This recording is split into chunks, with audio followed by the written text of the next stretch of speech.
The Chicago Bears had a legendary NFL offseason this past year preparing for the 24-25 season, but there's a lot of context that goes into that, so let's talk about it. Last year, the Bears had the number 1 overall pick and decided to trade back in the draft with the Panthers, who gave them a first round last year and a first round this year that turned into the number 1 overall pick. So, in the draft, the Bears only had 5 picks, but 2 of those are in the top 10, number 1 and number 9. The Bears finished 7-10 last year. The front office and the coaching staff, I think, is feeling the heat of their jobs, and they want to win now. So what does that mean?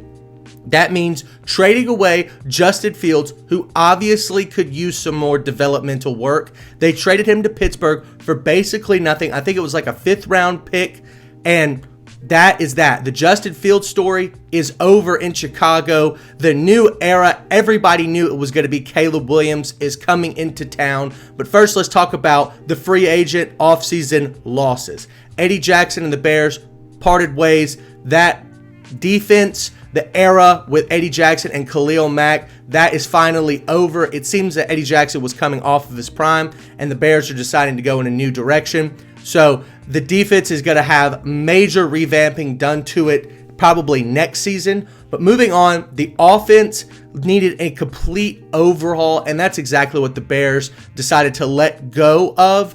Dante Foreman, the former running back for the Bears, he went to the Browns. Darnell Mooney, the wide receiver for the Bears for, I think, 3 or 4 seasons, parted ways and went to the Falcons. But the Bears decided to go ahead and strike early in the wide receiver group, trading a 4th round pick for Keenan Allen. Now, most people might think that Keenan Allen is going out of his prime, and I think that that's a fair assumption, but I still think he has some left in the tank as long as he stays healthy. When he is healthy, he is a top 15, maybe even top 10 wide receiver in the league. Absolutely tore it up last year. All that being said, big weapon for the Bears and for Caleb Williams. The free agent pool. The Bears got Ryan Bates, an offensive lineman that's reliable. I think he'll probably be a starter day 1. They also brought in Kevin Byard and Jonathan Owens, 2 safeties. One of them will end up replacing Eddie Jackson. This defense, like I said, is going to need an overhaul next season. But on top of that, they also got DeAndre Swift and Gerald Everett, really rounding out this offense and preparing it for Caleb Williams to be successful immediately. So now you've got DJ Moore, Keenan Allen, Gerald Everett, and DeAndre Swift going into the draft. The Bears weren't done either. So let's talk about the draft.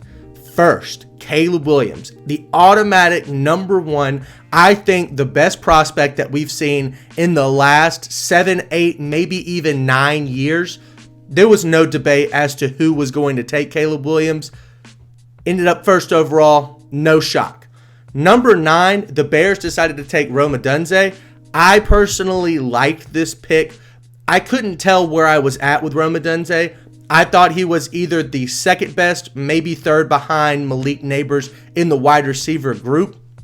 Obviously, Marvin Harrison Jr. was the best overall prospect in that group, but getting him at number 9 I thought was good value, and the rest of the Bears draft was just kind of filler. They got a tackle out of Yale that I thought could be pretty versatile, and then their punter in the 4th round, I didn't do any scouting on him, but overall, the Bears are prepared to win next year. I don't know if they're a playoff team, but the fact that we're debating on whether or not they are is so important to how I grade this offseason. They went from a team that's 7-10 to a team that I truly believe could finish 10-7.